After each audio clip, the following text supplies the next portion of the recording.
ফ্যাসিস্টদের লোকেরা যদি কেউ মাপ চেয়ে নির্বাচনে অংশ নিতে চায় তাহলে তারা অংশ নিতে পারবে।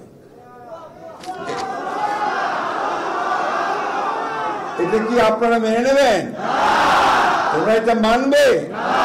এর থেকে এটাই প্রমাণিত হয়েছে যে তারা এখন তাদের নিজেদের স্বার্থে ওই ফ্যাসিস্টদেরকে তারা জায়গা দিতে চায়।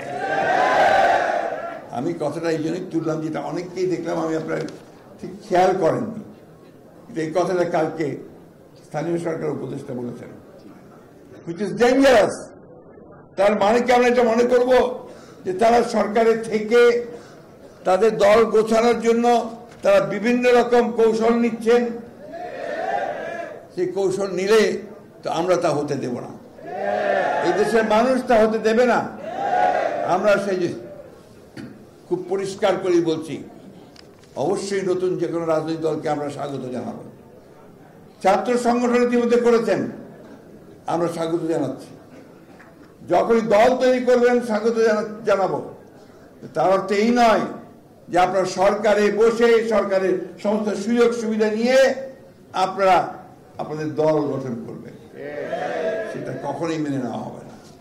আমি আবারও বলতে চাই অন্তর্বর্তীকালীন সরকারকে এবং সরকার প্রধানকে যে আপনি অবিলম্বে এই বিষয়গুলো ব্যবস্থা নিন, তাহলে জনগণের যে আস্থা আপনাদের উপরে আছে সে আস্থাও আপনাদের উপরে আর থাকবে না।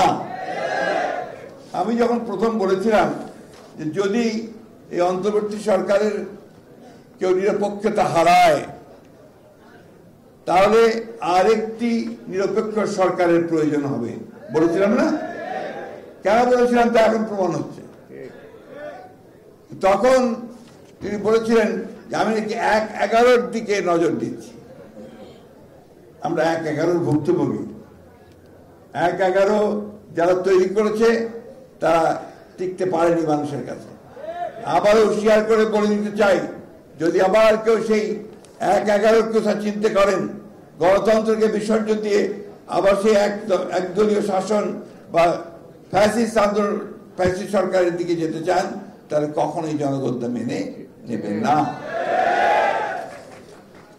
আমি ছাত্রদের উদ্দেশ্যে একটা কথা বলতে চাই, আমাদের ছাত্রদল ছেলেদের একটা কথা আমাদের সবসময় মনে রাখতে হবে যে জ্ঞানের কোনো বিকল্প নেই।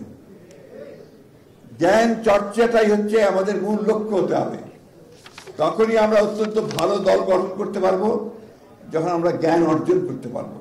আমরা গোটা পৃথিবীর ছাত্র রাজনীতির ইতিহাস জানতে পারবো, যখন পৃথিবীর রাজনীতির ইতিহাস জানতে পারবো, যখন আমরা বিভিন্ন পরীক্ষায় উত্তীর্ণ হয়ে কোয়ালিফাই করে আমরা রাষ্ট্র পরিচালনার দায়িত্ব নিতে পারবো। এই বিষয়গুলো কিন্তু আমাদেরকে সবচেয়ে বেশি গুরুত্ব দিতে হবে।